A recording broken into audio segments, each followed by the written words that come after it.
Olá pessoal, para começar o terceiro dia de NRF, nada mais, nada menos que ela, que vai dispensar a apresentação, ela vai falar, óbvio, mas Camila Salek. Muito Essa obrigada. que também admiro muito mesmo. A Camila é impressionante no palco, então quem não viu a Camila ainda no palco, vai procurar no YouTube, vai procurar nos lugares, vai procurar nos eventos da Vimeo e vai procurar nos eventos da vida também, porque a Camila dá show. Camila, Obrigada. por favor. Obrigada pelo carinho, né? Eu acho que a gente que trabalha com varejo às vezes precisa aquecer o coração com trocas. Eu acho que o que é o mais legal que acontece na NRF são essas trocas, assim, que você reencontra pessoas que às vezes você não vê há muito tempo, agora em específico, que você não via há, sei lá, 20 meses, né? Tá voltando. 2 anos sem ver.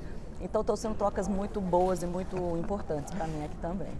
Camila da Vimeo, essa baita consultoria aí que desenvolve tanta coisa, né? Você quer contar alguma coisa, como é que estão os planos da Vimeo? A Vimeo é muito focada, a gente tem 2 frentes que são muito claras pra gente, assim, uma que é do design no varejo, então arquitetura, e hoje quando eu falo em arquitetura, eu nunca acreditei muito numa arquitetura de destruição, aquela que chega que derruba tudo e refaz. E agora, cada vez menos, assim, os nossos projetos, por exemplo, eles não são assim. Então a gente tem feito muito redesign de loja, e tem feito muita loja flexível, um contexto de uma loja mais híbrida, que permita essa versatilidade aí em relação a esse mundo muito volátil que a gente vive, né? A verdade do varejo de hoje não é de ontem, a gente vive essa loucura. Eu queria já quebrando o protocolo, tá? Bora! Sim, eu já queria fazer um pedido pessoal para você. Manda! Você tem tanto projeto com tanto cliente interessante. E eu acabei, antes de gravar, eu falei pra você que tinha acabado de casar, tem pouco tempo e tal, todo feliz, Vida sorridente. nova. E eu tenho um pedido pessoal pra você. Pedido pessoal. Quando a gente tá namorando e tal, a gente não tem uma relação muito estável, seja lá como for, as pessoas não estão tão comprometidas quanto um casamento. Se a namorada chama a gente pra ir homens, tá? Se a gente chama a gente pra ir numa Sephora, numa MAC, a gente não vai. Mas se você tá fazendo alguma coisa e ela acaba chamando você pra ir pra Sephora ou pra MAC e assim por diante, ou qualquer loja dessa de departamento feminino, você acaba indo. E é desesperador pra gente ficar lá sem ter onde sentar, sem ter onde conversar, sem ter onde fazer qualquer tipo de coisa. Dá pra criar um espaço masculino pra gente ficar lá? Cara, essa né? Possibilidade existe? Precisa. Eu acho que, na verdade, a gente veio, e acho que a pandemia só reforçou isso nos últimos anos, a gente levou um foco muito transacional para tudo que é varejo, né? A gente estava muito focado no digital e agora com a pandemia a gente foi solucionar problemas, nós somos solucionadores de problemas, acho que todo mundo trabalha com varejo, lida o dia inteiro com problema. Aliás, ontem eu falei até uma expressão com uma pessoa que estava junto comigo, que eu vou contar para você. Isso vai dar É certo. assim, ó, never end, sabe Never aquela end. coisa que não acaba nunca? Se você escolheu trabalhar com varejo, se você acha que você está com uma bucha na mão, ou um projeto master que você vai fazer, e aí vai acabar e você vai conseguir respirar, cara, tu não vai conseguir respirar. E na verdade, Isso não é varejo. E a gente tem que colocar esse conceito, porque assim, dentro da nossa equipe e dentro dos nossos clientes, porque senão, assim, as coisas não podem ser somente táticas, né? Exatamente, por isso ontem eu soltei até um videozinho ontem falando um pouco sobre isso, que foi uma reflexão minha aqui do segundo dia. A gente tem que conseguir, dentro da nossa necessidade, do que a gente aprende, primeiro assim, aprender sempre, né? Sim, sempre. Lifelong learning mesmo, a página de amanhã em branco, para que a gente consiga escrever uma nova história e siga para frente, mas é legal e muito importante a gente entender, na minha opinião, o que é a urgência, urgência mesmo, assim, eu preciso resolver, isso é tático, vai fazer a diferença no meu modelo de negócio e é para ontem.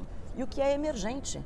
Opa. Porque se a gente não estiver olhando para o que é emergente, para o que está acontecendo, esse foi muito a minha reflexão de ontem, eu gravei um videozinho presta atenção, rapidinho, mas Exato.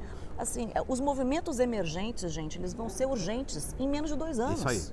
Se a gente ficar trabalhando só em cima de problema e de urgência o tempo todo, a gente emburrece. Vai. Porque a gente deixa de evoluir.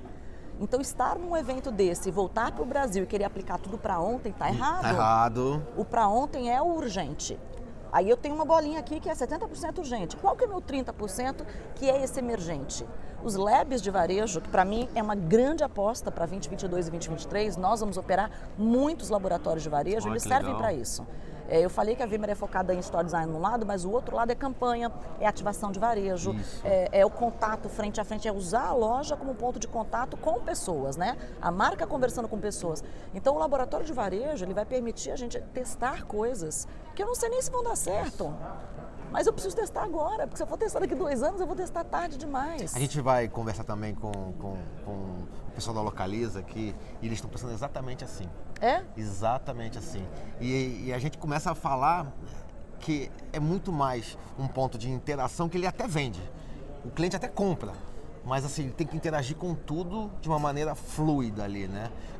Mas assim, só voltando sobre o espaço masculino dentro de uma loja... Eu vou botar um sofá promete confortável. pra mim.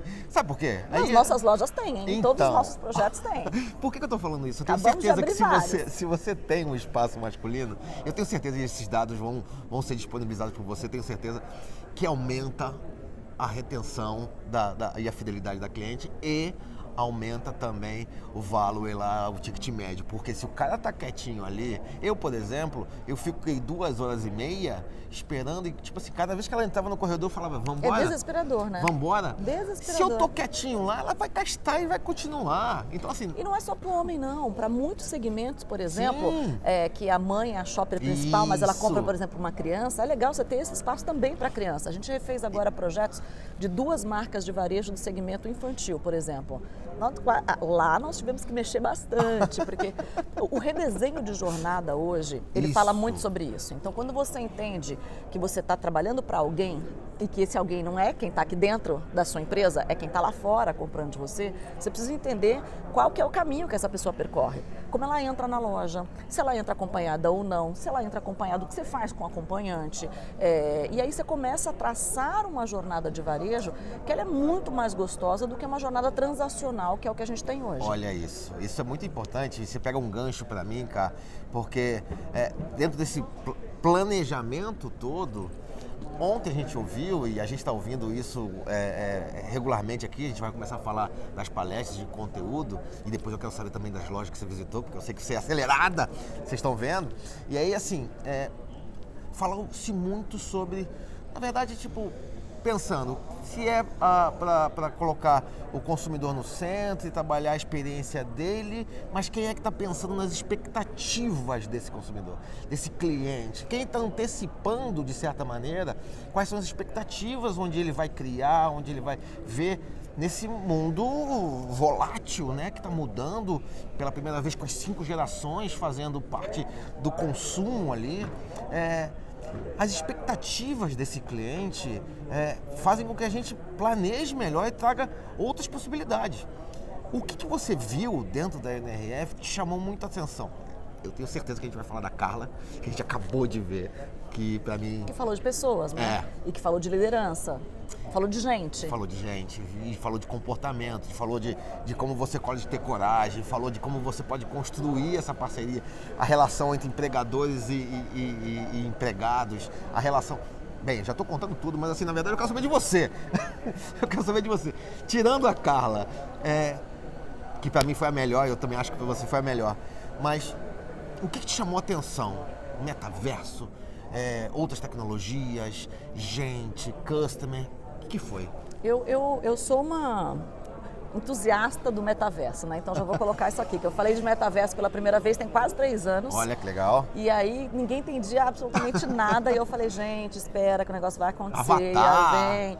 Então é um movimento, o próprio SXSW, que é um festival de inovação que acontece aqui em Austin, no Texas. Você vai esse ano? Eu vou esse ano. Legal. Daqui 2 meses eu tô lá.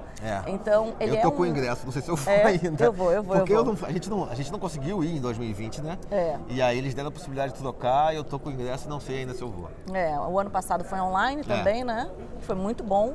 Mas esse ano diz que vai ser físico. Vamos esperar para ver.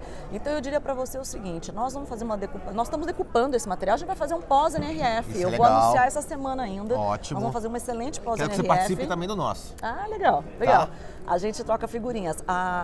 E nesse pós, nós estamos decupando esses 2 mundos, assim. O que é o now e o que eu preciso começar a olhar para.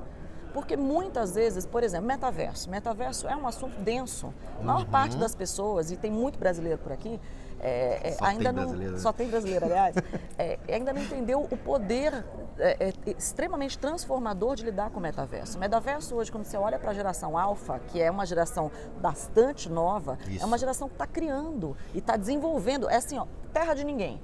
Eles entraram lá e eles estão criando o que é a base.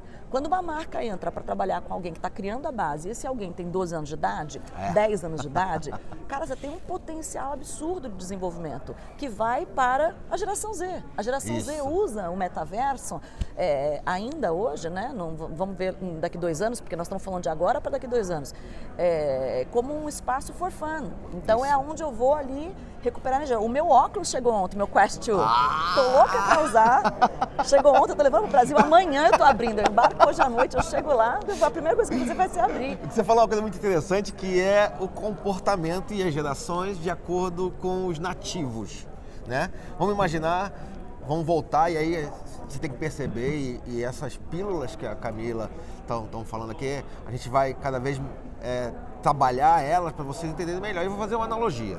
Vamos voltar no tempo aqui, o pessoal da geração X, que sou só eu, a Camila não, mas assim, começou a andar de Uber por causa dos milênios, correto? Os milênios, a geração Z, não vou falar dos milênios não, a geração Z usa mais o metaverso por causa dessa geração alfa. Sim. E aí uma geração influencia no comportamento da outra geração. E faz são perfis de usos diferentes, o que é muito importante. Porque às vezes a marca fala, meu consumidor não está aí. Cara, mas é aí que você não entendeu a jogada. Assim, o seu consumidor de hoje, ele pode não estar aqui como um desenvolvedor, que é o caso da geração alfa, que atua no Roblox como um desenvolvedor de base, né? Isso. Mas a geração Z está. Você vai baixar o Roblox? Eu já uso. Já usa? Já? Opa, tenho o perfil e tudo, ó, super. Eu tenho avatar em pelo menos umas 4 plataformas assim, sociais de jogos, eu jogo bem. Eu investi numa roupa do Balenciaga, no Fortnite, eu paguei R$40, a roupa está valendo 800 nesse momento. Eu tenho paraquedas da Balenciaga, eu chego no Fortnite de paraquedas escrito Balenciaga. Você acha que eu tenho uma peça Balenciaga no mundo físico? Não tenho, não tenho, mas tudo bem. Mas olha só, aí você fala de um perfil que é muito legal também, cara, porque a monetização dentro do metaverso, né? Porque não é só a monetização das marcas para os consumidores, mas de consumidores para consumidores. Sim, porque você tem a revenda ali dentro, que é muito importante. O que não existe no mundo nosso. Não falando... Tá começando, né? Mas não tem esse poder forte e essa monetização. Porque lá é muito direto. Exato. Os trades acontecem assim, você quer isso, tá? Quanto você acha que vale? Você troca na hora. Que também é da geração. Você troca na hora, é uma loucura. Às vezes você chora, minhas filhas às vezes vêm chorando, fiz um trade muito errado, mãe. Eu falei, filha, você tá aprendendo com a vida. Amanhã você aprende, amanhã você ganha, a vida é assim. E acho que é um pouco disso, sabe? Então, quando eu olho para as possibilidades do varejo, então vamos olhar para o metaverso como um espaço... o metaverso tem várias frentes, não vamos entrar em detalhes aqui, mas quando você olha para games e você traz a inteligência da gamificação, por exemplo, para o ambiente físico, é sensacional. Isso. Como é que eu destravo bonificações no ambiente físico? Como eu destravo para um primeiro cliente os 10% que eu dou para ele no digital dentro do ambiente físico? Por que eu capturo um cliente no digital e dou 10% de desconto na primeira compra e não faço a mesma coisa no ambiente físico? Isso aí. Por quê? Ninguém conseguiu me responder isso até hoje. Também, não. Não é inteligente, gente. A gente foca os nossos esforços, às vezes, e as nossas estratégias num canal só. Por que não pode ser único? Por que não pode ser uma jornada única? As pessoas querem falar com a marca do mesmo jeito. Se eu comprar hoje de uma marca que eu nunca comprei no online, eu ganho 10% em qualquer marca. Ontem eu usei um exemplo desse que você está falando como uma dicotomia. Porque não dá para entender por que pensa de um jeito de um, pensa no outro jeito de outro. Não dá. Tudo bem. E a gente precisa entender prioridades. Mas a prioridade não pode estar aqui só na intenção, né? Tem que estar na estratégia, tem que estar no papel. Muito importante. Então, quando eu vejo marcas, você falou de que marcas eu visitei. Tem uma marca que chama Parade, que foi uma marca que eu visitei no primeiro dia aqui, que é uma marca de underwear. Que, cara, assim, ó, eles vendem também underwear. Assim, a lingerie que está ali faz parte do mix, mas tem uma história tão bacana por trás da marca e a loja em si é tão agradável, é um hub tão social... Que é gostoso, o shopping ali, a sensação de compra e de se pertencer a um grupo, ela é completamente diferente do que a gente está acostumado. Então eu acho que eu vejo um caminho voltando cada vez mais forte para a experiência dentro do ambiente físico. Então muitas das palestras, elas focaram nesse retorno que não é o transacional, é a inteligência transacional que a gente já implantou com o viés da experiência entregue, principalmente no ambiente físico e também no digital, porque ninguém quer mais foto e texto dentro do digital, né? Então, qual é o próximo passo da experiência também no universo digital, por isso o metaverso ele vem com tanta força, né? Ele é a experiência no digital, Isso. né? Na fusão dos dois mundos. Então, são os assuntos que eu mais acredito, essa evolução do processo de experiência. Falando de varejo físico e voltando no tema da expectativa, eu fico imaginando como a gente tem que zerar alguns pensamentos da nossa cabeça de que as coisas davam certo desse jeito e que faziam, e gerar realmente o que é melhor na expectativa do cliente. Por que eu vou arrumar a minha loja, por exemplo, do que eu acho que é melhor operacionalmente para mim? Se eu posso arrumar melhor e encaixar operacionalmente para mim e transformar isso numa melhor expectativa do cliente e fazer com que isso seja mais real para ele, que dê mais sustentabilidade nessa experiência. Tem tanta coisa para falar, cara. Não é? Hoje é o último dia, você está indo embora também, você vai voltar para o Brasil porque você vai instalar já o óculos, né? Me aguarde. E eu quero que você me conte isso. Vou fazer até academia com aquele óculos. Vou fazer academia lá na Rússia. Ó, boa. Pode, sabia? Você faz aquele tracking de neve? Ou você escolhe onde você quer estar. Olha É que sensacional. Tô louca. Muito obrigado. Eu quase abri ontem. Oh. Obrigada eu, tá? Eu que agradeço. Obrigada, Essa gente. foi Camila Salek e que a gente tem muito orgulho de ser um parceiro, um amigo. Obrigado, cara. Bora, Foi obrigada muito bom. eu. Tchau, gente. Até mais. Daqui a pouco a gente volta.